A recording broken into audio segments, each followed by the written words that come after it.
भगवते वासुदेवाय। नमस्कार दर्शक बंधु, आम चैनल यही स्वतंत्र भाग्यफल कार्यक्रम को आपण समस्त को स्वागत। आशा करुछु महाप्रभु श्री जगन्नाथ कृपारू आपण समस्ते भलरे थिबे एवं आपणक दिनटी मंगलमय हो।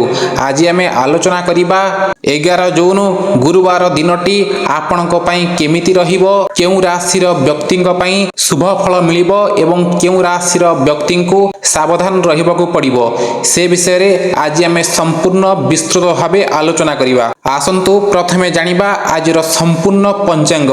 तारीख रहिछि 11 जून 2026 गुरुवार। मास रहिछि ज्येष्ठ मास, पक्ष रहिछि कृष्ण पक्ष, तिथि रहिछि एकादशी तिथि रात्रि 9:58 पर्यंत रहिबो। एहा परे द्वादशी तिथि आरंभ हेबो। मने रखिबे आज पवित्र ज्येष्ठ कृष्ण एकादशी व्रत बा अपरा एकादशी अटे। सूर्योदय सकाळ 5:12, सूर्यास्त संध्या 6:32। तेबे आजिर प्रथम राशि रहिछंती मेष राशि। मेष राशिर व्यक्ति विशेषक पई गुरुवार दिनटी उन्नतिमूलक रहिबो। आपणक कर्म क्षेत्र रे किछि दिन हेबो जो द्वंद्व चलीथिला ताहा आज समाप्त हेबो। आपणक पदोन्नतिर सुजोग सृष्टि हेउछि एवं आयर नुआ पंथा मिलिबो। व्यवसाय करुथिबा लोकंक पई आज दूरस्थान को यात्रा करिवार जोग रहिछि, जहा भविष्यत पई बहुत लाभदायक प्रमाणित हेबो। आर्थिक स्थिति मजबूत रहिबो, किंतु काहाकू बड़ अंकर धन ऋण आकार रे दियंतु नाही। परिवार रे पितामातांक सह संपर्क भल रहिबो। जीवन साथींक सहित मनोमालिन्य दूर हेबो। स्वास्थ्य साधारण रहिबो, किंतु अधिक परिश्रम जोगु शरीर रे क्लांति देखा देई पारे। छात्र छात्री माने निज पाठ पढ़ा को नहीं संतुष्ट रहिबे एवं उच्च शिक्षा पई भल सुजोग पाइबे। शुभ रंग हलदिया, शुभ संख्या 3। प्रतिकार रहिछि भगवान विष्णुक मंदिर रे हलदिया चना डाली भोग लगांतु। परवर्ती राशि रहिछि वृष राशि। वृष राशिर लोकंक पई आजिर दिनटी अल्प सतर्क रहिबार दिन अटे। कर्म क्षेत्र रे कामर चाप बहुत अधिक रहिबो, जहा द्वारा आपण मानसिक अशांति अनुभव करि पारंती। निजर बाणी उपरे संयमता रखंतु, नचेत सहकर्मीक सह विवाद होई पारे। व्यवसाय रे आज लाभ कम एवं खर्च अधिक हेबार संभावना अछि, तेणु बजेट प्रस्तुत करी कार्य करंतु। कोर्ट कचेरी मामलारू दूरे रुहंतु। पारिवारिक जीवन रे सामान्य समस्या देखा देई पारे। भाई भौणीक सह मतभेद होई पारे। प्रेम जीवन साधारण रहिबो। स्वास्थ्य प्रति विशेष ध्यान दियंतु। आखि किंबा मुंड बिंधा समस्या देखा देई पारे। छात्र छात्री माने अलसुआ अनुभव करिवे, तेणु पाठ पढ़ारे मन देबाकू चेष्टा करंतु। शुभ रंग गुलाबी, शुभ संख्या 6। कदली गछ मूलरे जल अर्पण करंतु एवं घियो दीपटिए जालंतु। परवर्ती राशि रहिछि मिथुन राशि।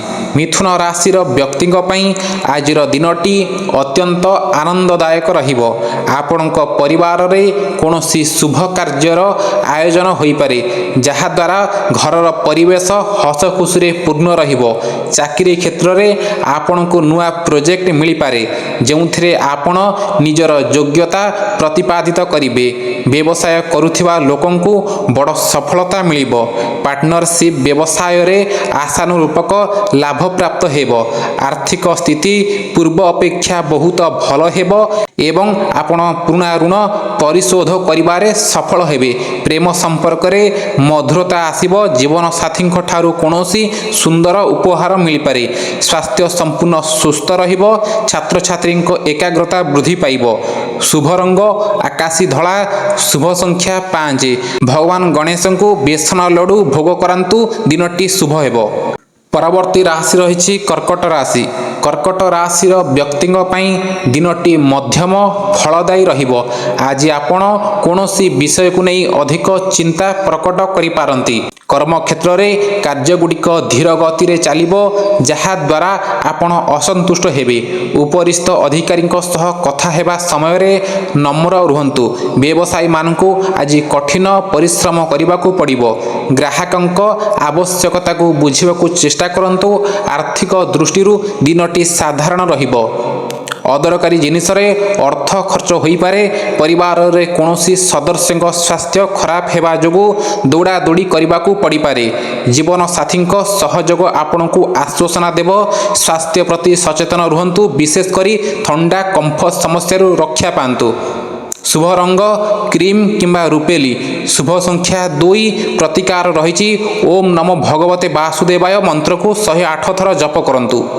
ପରବର୍ତ୍ତୀ ରାଶି ରହିଛି ସିଂହ ରାଶି। ସିଂହ ରାଶିର ଲୋକଙ୍କ ପାଇଁ ଗୁରୁବାର ଦିନଟି ଭାଗ୍ୟଶାଳୀ ପ୍ରମାଣିତ ହେବ। ସମାଜରେ ଆପଣଙ୍କର ପ୍ରତିଷ୍ଠା ବୃଦ୍ଧି ପାଇବ ଏବଂ ଲୋକମାନେ ଆପଣଙ୍କ ପରାମର୍ଶକୁ ଗ୍ରହଣ କରିବେ। ଚାକିରି କ୍ଷେତ୍ରରେ ବଡ଼ ସଫଳତା ମିଳିବାର ଯୋଗ ରହିଛି। ନୂତନ ଚାକିରି ପାଇଁ ଯେଉଁମାନେ ପ୍ରୟାସ କରୁଥିଲେ ସେମାନଙ୍କୁ ଆଜି ସକାରାତ୍ମକ ଫଳ ମିଳିବ। ବ୍ୟବସାୟରେ ଆଜି ହଠାତ୍ ବଡ଼ ଧରଣର ଆର୍ଥିକ ଲାଭ ହେବ। ପୈତୃକ ସମ୍ପତ୍ତିରୁ ମଧ୍ୟ ସୁଫଳ ମିଳିବାର ସମ୍ଭାବନା ଅଛି। ପରିବାର ସଦସ୍ୟଙ୍କ ମଧ୍ୟରେ ଏକତା ରହିବ ଏବଂ ଆପଣ ସମସ୍ତଙ୍କ ସହ ମିଶି କୌଣସି ମନୋରଞ୍ଜନ ସ୍ଥଳକୁ ଯାଇପାରନ୍ତି। ସ୍ୱାସ୍ଥ୍ୟ ବହୁତ ଭଲ ରହିବ। ମନ ସର୍ବଦା ଉତ୍ସାହିତ ରହିବ। ଛାତ୍ରଛାତ୍ରୀମାନେ ପରୀକ୍ଷାରେ ଉତ୍ତୀର୍ଣ୍ଣ ହେବେ। ଶୁଭ ରଙ୍ଗ ରହିଛି କେଶରୀ ଏବଂ ଲାଲ। ଶୁଭ ସଂଖ୍ୟା 1। ପ୍ରତିକାର ରହିଛି କପାଳରେ ହଳଦୀ କିମ୍ବା କେଶରର ତିଳକ ଲଗାଇ ଘରୁ ବାହାରନ୍ତୁ। ପରବର୍ତ୍ତୀ ରାଶି ରହିଛି କନ୍ୟା ରାଶି। କନ୍ୟା ରାଶିର ବ୍ୟକ୍ତିଙ୍କ ପାଇଁ ଆଜିର ଦିନଟି କାର୍ଯ୍ୟ ବ୍ୟସ୍ତତା ଭିତରେ କଟିବ। ଆପଣଙ୍କ ଉପରେ ଘର ଏବଂ ଅଫିସ ଉଭୟ ଦାୟିତ୍ୱ ଅଧିକ ରହିବ, କିନ୍ତୁ ଆପଣ ନିଜର ଚତୁରତା ଏବଂ ବୁଦ୍ଧି ବଳରେ ସମସ୍ତ କାର୍ଯ୍ୟକୁ ସଠିକ୍ ସମୟରେ ଶେଷ କରିବେ। ଚାକିରିରେ ସହକର୍ମୀମାନେ ଆପଣଙ୍କୁ ସମ୍ମାନ କରିବେ। ବ୍ୟବସାୟ କରୁଥିବା ଲୋକଙ୍କ ପାଇଁ ନୂତନ ଚୁକ୍ତି ସ୍ୱାକ୍ଷର କରିବା ପାଇଁ ସମୟ ବହୁତ ଭଲ। ଆର୍ଥିକ ସ୍ଥିତି ସନ୍ତୋଷଜନକ ରହିବ। ନିବେଶ କରୁଥିବା ଅର୍ଥରୁ ଭଲ ଲାଭ ମିଳିବ। ପରିବାରରେ ଜୀବନସାଥୀଙ୍କ ସହିତ ସମୟ ଅତିବାହିତ କରିବେ, ଯାହାଦ୍ୱାରା ସମ୍ପର୍କ ଅଧିକ ନିବିଡ଼ ହେବ। ସ୍ୱାସ୍ଥ୍ୟ ସୁସ୍ଥ ରହିବ, କିନ୍ତୁ ଆଣ୍ଠୁଗଣ୍ଠି ଯନ୍ତ୍ରଣା ଥିବା ଲୋକେ ଟିକେ ସାବଧାନ ରୁହନ୍ତୁ। ଶୁଭ ରଙ୍ଗ ସବୁଜ। ଶୁଭ ସଂଖ୍ୟା 5। ପ୍ରତିକାର ରହିଛି କୌଣସି ଗରିବ ବ୍ରାହ୍ମଣଙ୍କୁ ହଳଦିଆ ରଙ୍ଗର ଫଳ ଦାନ କରନ୍ତୁ। ପରବର୍ତ୍ତୀ ରାଶି ରହିଛି ତୁଳା ରାଶି। ତୁଳା ରାଶିର ବ୍ୟକ୍ତିଙ୍କ ପାଇଁ ଆଜିର ଦିନଟି କିଛି ନୂଆ ଅନୁଭୂତି ନେଇ ଆସିବ। ଚନ୍ଦ୍ରଙ୍କ ଗୋଚର ଆପଣଙ୍କ ରାଶିରେ ହୋଇଥିବାରୁ ଆପଣଙ୍କ ବ୍ୟକ୍ତିତ୍ୱରେ ଆକର୍ଷଣ ବୃଦ୍ଧି ପାଇବ। କର୍ମକ୍ଷେତ୍ରରେ ଆପଣଙ୍କ ନେତୃତ୍ୱ ନେବାର କ୍ଷମତାକୁ ପ୍ରଶଂସା କରାଯିବ। ବ୍ୟବସାୟରେ ନୂଆ ପଦକ୍ଷେପ ନେଇପାରନ୍ତି, ଯାହା ଆଗକୁ ଯାଇ ବହୁତ ବଡ଼ ଫଳ ଦେବ। ଆର୍ଥିକ ନେଣଦେଣ ମାମଲାରେ ସଫଳତା ମିଳିବ, କିନ୍ତୁ ଅଯଥା ଭ୍ରମଣ ଯୋଗୁଁ ପକେଟ ଉପରେ ପ୍ରଭାବ ପଡ଼ିପାରେ। ତେଣୁ ଖର୍ଚ୍ଚ କମ୍ କରନ୍ତୁ। ପରିବାରରେ ଶାନ୍ତିର ପରିବେଶ ରହିବ। ସନ୍ତାନମାନଙ୍କ ସଫଳତା ଦେଖି ମନ ଗର୍ବିତ ହେବ। ସ୍ୱାସ୍ଥ୍ୟ ସାଧାରଣ ରହିବ। ଯୋଗ ଏବଂ ପ୍ରାଣାୟାମ କଲେ ମନ ଶାନ୍ତ ରହିବ। ଶୁଭ ରଙ୍ଗ ଧଳା କିମ୍ବା ଆକାଶୀ। ଶୁଭ ସଂଖ୍ୟା 6। ପ୍ରତିକାର ରହିଛି ଭଗବାନ ସତ୍ୟନାରାୟଣଙ୍କ କଥା ସ୍ମରଣ କରନ୍ତୁ ଏବଂ ହଳଦିଆ ମିଠା ଖାଆନ୍ତୁ। ପରବର୍ତ୍ତୀ ରାଶି ରହିଛି ବିଛା ରାଶି। ବିଛା ରାଶିର ବ୍ୟକ୍ତିଙ୍କ ପାଇଁ ଗୁରୁବାର ଦିନଟି ବହୁତ ଭଲ ରହିବ। ଆପଣଙ୍କ ମନରେ ଥିବା ସମସ୍ତ ଦ୍ୱନ୍ଦ୍ୱ ଦୂର ହେବ ଏବଂ ଆପଣ ନୂତନ ଶକ୍ତି ଅନୁଭବ କରିବେ। ଚାକିରି କ୍ଷେତ୍ରରେ କୌଣସି ବଡ଼ ଅଧିକାରୀଙ୍କ ସହଯୋଗରେ ଆପଣଙ୍କର ଅଟକି ରହିଥିବା କାମ ପୂରଣ ହେବ। ବ୍ୟବସାୟରେ ଆଶା ଅପେକ୍ଷା ଅଧିକ ବିକ୍ରି ହେବ, ଯାହାଦ୍ୱାରା ଆର୍ଥିକ ସ୍ଥିତି ସୁଦୃଢ଼ ହେବ। ସାମାଜିକ କାର୍ଯ୍ୟରେ ଜଡ଼ିତ ଥିବା ଲୋକଙ୍କର ମାନସମ୍ମାନ ବଢ଼ିବ। ପରିବାରରେ ସୁଖ ସମୃଦ୍ଧି ବୃଦ୍ଧି ପାଇବ। ଜୀବନସାଥୀଙ୍କ ସହ ଦୂର ସ୍ଥାନକୁ ଯାତ୍ରା କରିବାର ଯୋଜନା କରିପାରନ୍ତି। ସ୍ୱାସ୍ଥ୍ୟ ସମ୍ପୂର୍ଣ୍ଣ ଉତ୍ତମ ରହିବ। ପୁରୁଣା ରୋଗରୁ ମୁକ୍ତି ମିଳିବ। ଛାତ୍ରଛାତ୍ରୀମାନେ ନିଜ ଲକ୍ଷ୍ୟସ୍ଥଳରେ ପହଞ୍ଚିବା ପାଇଁ କଠିନ ପରିଶ୍ରମ ଜାରି ରଖିବେ। ଶୁଭ ରଙ୍ଗ ଗାଢ଼ା ଲାଲ। ଶୁଭ ସଂଖ୍ୟା 9। ପ୍ରତିକାର ରହିଛି ହନୁମାନ ଚାଳିଶା ପାଠ କରନ୍ତୁ, ସମସ୍ତ ଭୟ ଦୂର ହେବ। ପରବର୍ତ୍ତୀ ରାଶି ରହିଛି ଧନୁ ରାଶି। ଧନୁ ରାଶିର ବ୍ୟକ୍ତିଙ୍କ ପାଇଁ ଆଜିର ଦିନଟି ଅତ୍ୟନ୍ତ ମହତ୍ତ୍ୱପୂର୍ଣ୍ଣ ରହିବ। ଆପଣଙ୍କ ରାଶିର ଅଧିପତି ବୃହସ୍ପତି ଦେବ ହୋଇଥିବାରୁ ଗୁରୁବାର ଦିନ ଆପଣଙ୍କ ପାଇଁ ବହୁତ ଶୁଭ ଫଳ ପ୍ରଦାନ କରିବ। କର୍ମକ୍ଷେତ୍ରରେ ଆପଣଙ୍କୁ ନୂଆ ଦାୟିତ୍ୱ ମିଳିପାରେ, ଯାହା ଆପଣଙ୍କ କ୍ୟାରିୟରକୁ ଉଚ୍ଚତାକୁ ନେଇଯିବ। ବ୍ୟବସାୟରେ ବଡ଼ ନିବେଶ ପାଇଁ ସମୟ ଉପଯୁକ୍ତ ଅଟେ। ଭବିଷ୍ୟତରେ ଏହାର ବଡ଼ ଲାଭ ମିଳିବ। ଆର୍ଥିକ ଯୋଜନା ଗୁଡ଼ିକ ସଫଳ ହେବ। ଘର ପାଇଁ ନୂଆ ଆସବାବପତ୍ର କିମ୍ବା ବୈଦ୍ୟୁତିକ ସାମଗ୍ରୀ କିଣିପାରନ୍ତି। ପାରିବାରିକ ସମ୍ପର୍କ ମଧୁର ରହିବ। ବଡ଼ ଗୁରୁଜନମାନଙ୍କ ଠାରୁ ପ୍ରେରଣା ମିଳିବ। ସ୍ୱାସ୍ଥ୍ୟ ସୁସ୍ଥ ରହିବ। ମନ ଧାର୍ମିକ କାର୍ଯ୍ୟରେ ମଗ୍ନ ରହିବ। ଶୁଭ ରଙ୍ଗ ହଳଦିଆ। ଶୁଭ ସଂଖ୍ୟା 3। ପ୍ରତିକାର ରହିଛି ଓମ୍ ବୃହସ୍ପତେ ନମଃ ମନ୍ତ୍ରକୁ ମନେ ମନେ ଜପ କରନ୍ତୁ ଏବଂ କଦଳୀ ଦାନ କରନ୍ତୁ। ପରବର୍ତ୍ତୀ ରାଶି ରହିଛି ମକର ରାଶି। ମକର ରାଶିର ଲୋକଙ୍କ ପାଇଁ ଆଜିର ଦିନଟି ସାଧାରଣ ରହିବ। ଆପଣଙ୍କୁ ନିଜ କାର୍ଯ୍ୟଶୈଳୀରେ କିଛି ପରିବର୍ତ୍ତନ ଆଣିବାକୁ ପଡ଼ିପାରେ। ଚାକିରି କ୍ଷେତ୍ରରେ କାହା ସହ ଯୁକ୍ତିତର୍କ କରନ୍ତୁ ନାହିଁ। ନିଜ କାମରେ ମନ ଧ୍ୟାନ ଦିଅନ୍ତୁ। ବ୍ୟବସାୟୀମାନେ ଆଜି କୌଣସି ବଡ଼ ଋଣ ନିଅନ୍ତୁ ନାହିଁ, ନଚେତ୍ ଆଗକୁ ଯାଇ ଆର୍ଥିକ ସମସ୍ୟା ବଢ଼ିପାରେ।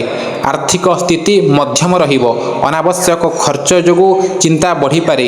ପରିବାରରେ କୌଣସି ପୁରୁଣା କଥାକୁ ନେଇ ମନୋମାଳିନ୍ୟ ହୋଇପାରେ। ଧୈର୍ଯ୍ୟର ସହ ପରିସ୍ଥିତିକୁ ସମ୍ଭାଳନ୍ତୁ। ସ୍ୱାସ୍ଥ୍ୟ ପ୍ରତି ସାବଧାନ ରୁହନ୍ତୁ। ବିଶେଷ କରି ଗ୍ୟାସ୍ କିମ୍ବା ପେଟଜନିତ ସମସ୍ୟା ଦେଖାଦେଇପାରେ। ଛାତ୍ରଛାତ୍ରୀମାନେ ପାଠପଢ଼ାରେ ଅଧିକ ସମୟ ଦେବା ଆବଶ୍ୟକ। ଶୁଭ ରଙ୍ଗ କଳା ଏବଂ ନୀଳ। ଶୁଭ ସଂଖ୍ୟା 8। ପ୍ରତିକାର ରହିଛି ଗୁରୁବାର ଦିନ କୌଣସି ଗରିବ ଲୋକଙ୍କୁ ଅନ୍ନ ଦାନ କରନ୍ତୁ। ମନ ଶାନ୍ତ ରହିବ। ପରବର୍ତ୍ତୀ ରାଶି ରହିଛି କୁମ୍ଭ ରାଶି। କୁମ୍ଭ ରାଶିର ବ୍ୟକ୍ତିଙ୍କ ପାଇଁ ଆଜିର ଦିନଟି ବହୁତ ପ୍ରଗତିଶୀଳ ରହିବ। ଆପଣଙ୍କର ଆତ୍ମବିଶ୍ୱାସ ବୃଦ୍ଧି ପାଇବ, ଯାହାଦ୍ୱାରା ଆପଣ ସବୁ କଠିନ କାର୍ଯ୍ୟକୁ ସହଜ କରିପାରିବେ। ଚାକିରି କ୍ଷେତ୍ରରେ ଆପଣଙ୍କୁ ଉଚ୍ଚ ପଦାଧିକାରୀଙ୍କ ଠାରୁ ପ୍ରଶଂସା ମିଳିବ ଏବଂ ବେତନ ବୃଦ୍ଧିର ଖବର ମିଳିପାରେ। ବ୍ୟବସାୟରେ ନୂଆ ଗ୍ରାହକ ଯୋଡ଼ି ହେବେ, ଯାହାଦ୍ୱାରା ଦୈନିକ ଆୟ ବୃଦ୍ଧି ପାଇବ। ଆର୍ଥିକ ଦିଗ ସୁଦୃଢ଼ ହେବ। ପୁରୁଣା ନିବେଶରୁ ଭଲ ଲାଭ ମିଳିବାର ଯୋଗ ଅଛି। ପରିବାରରେ ସମସ୍ତଙ୍କ ସହ ସମ୍ପର୍କ ସୂକ୍ଷ୍ମ ରହିବ ଏବଂ ଜୀବନସାଥୀଙ୍କ ସହିତ ମଧୁର ସମୟ କଟିବ। ସ୍ୱାସ୍ଥ୍ୟ ସମ୍ପୂର୍ଣ୍ଣ ଭଲ ରହିବ। ଆପଣ ମାନସିକ ଓ ଶାରୀରିକ ଭାବେ ସୁସ୍ଥ ରହିବେ। ଶୁଭ ରଙ୍ଗ ନୀଳ କିମ୍ବା ବାଇଗଣୀ। ଶୁଭ ସଂଖ୍ୟା 7। ପ୍ରତିକାର ରହିଛି ଭଗବାନ ବିଷ୍ଣୁଙ୍କ ସାମ୍ନାରେ ଶୁଦ୍ଧ ଘିଅର ଦୀପଟିଏ ଜାଳି ଆଳତି କରନ୍ତୁ। ପରବର୍ତ୍ତୀ ରାଶି ରହିଛି ମୀନ ରାଶି। ମୀନ ରାଶିର ବ୍ୟକ୍ତି ବିଶେଷଙ୍କ ପାଇଁ ଆଜିର ଦିନଟି ବହୁତ ସୁଖଦ ରହିବ। ଆପଣଙ୍କ ଜୀବନରେ ଚାଲିଥିବା ସମସ୍ୟାର ଅନ୍ତ ଘଟିବ। କର୍ମକ୍ଷେତ୍ରରେ ଆପଣଙ୍କ ପରିଶ୍ରମର ଭଲ ଫଳ ମିଳିବ। ଆପଣଙ୍କୁ ନୂଆ ଚାକିରିର ଅଫର ମଧ୍ୟ ମିଳିପାରେ। ବ୍ୟବସାୟ କରୁଥିବା ଲୋକଙ୍କ ପାଇଁ ଦିନଟି ବହୁତ ଲାଭଦାୟକ ହେବ। ବଜାରରେ ଆପଣଙ୍କର ପ୍ରତିଷ୍ଠା ବଢ଼ିବ। ଆର୍ଥିକ ସ୍ଥିତି ମଜବୁତ ହେବ ଏବଂ ଆପଣ ଭବିଷ୍ୟତ ପାଇଁ ଧନ ସଞ୍ଚୟ କରିବାରେ ସଫଳ ହେବେ। ପରିବାରରେ ହସ ଖୁସିର ଲହରୀ ରହିବ। ପିଲାମାନଙ୍କ ପାଠପଢ଼ାକୁ ନେଇ ଆପଣ ସନ୍ତୁଷ୍ଟ ରହିବେ। ସ୍ୱାସ୍ଥ୍ୟ ବହୁତ ଭଲ ରହିବ। ମନ ପ୍ରସନ୍ନ ରହିବ। ଛାତ୍ରଛାତ୍ରୀମାନେ ନିଜ ପ୍ରତିଯୋଗିତାରେ ସଫଳତା ପାଇବେ। ଶୁଭ ରଙ୍ଗ ସୁନେଲି ହଳଦିଆ। ଶୁଭ ସଂଖ୍ୟା 3। ପ୍ରତିକାର ରହିଛି ଭଗବାନ ବିଷ୍ଣୁଙ୍କୁ ହଳଦିଆ ରଙ୍ଗର ଫୁଲମାଳ ଅର୍ପଣ କରନ୍ତୁ। ସବୁ ମନସ୍କାମନା ପୂରଣ ହେବ। ତେବେ ଦର୍ଶକ ବନ୍ଧୁ, ଏହା ଥିଲା 11 ଜୁନ୍ ଗୁରୁବାରର ସମ୍ପୂର୍ଣ୍ଣ ଏବଂ ବିସ୍ତୃତ ରାଶିଫଳ। ଆଶା କରୁଛୁ ଆଜିର ଏହି ସ୍ୱତନ୍ତ୍ର କାର୍ଯ୍ୟକ୍ରମ ଆପଣଙ୍କୁ ନିଶ୍ଚୟ ଭଲ ଲାଗିଥିବ। ଯଦି ଭିଡ଼ିଓଟି ପସନ୍ଦ ଆସିଥାଏ ତେବେ ଏହାକୁ ଗୋଟିଏ ଲାଇକ୍ କରନ୍ତୁ ଏବଂ ଆପଣଙ୍କ ସାଙ୍ଗସାଥି ପରିବାର ଲୋକଙ୍କ ସହ ସେୟାର କରନ୍ତୁ। ଆପଣଙ୍କର କିଛି ପ୍ରଶ୍ନ ଥିଲେ ଆମକୁ କମେଣ୍ଟ ବକ୍ସରେ ନିଶ୍ଚୟ ଜଣାନ୍ତୁ। ପୁଣି ଦେଖା ହେବା ଆସନ୍ତାକାଲିର ଭାଗ୍ୟଫଳ ସହିତ। ସେ ପର୍ଯ୍ୟନ୍ତ ବିଦାୟ ଦିଅନ୍ତୁ। ଭଲରେ ରୁହନ୍ତୁ, ସୁସ୍ଥ ରୁହନ୍ତୁ, ସବୁବେଳେ ହସୁଥାନ୍ତୁ। ଜୟ ଜଗନ୍ନାଥ।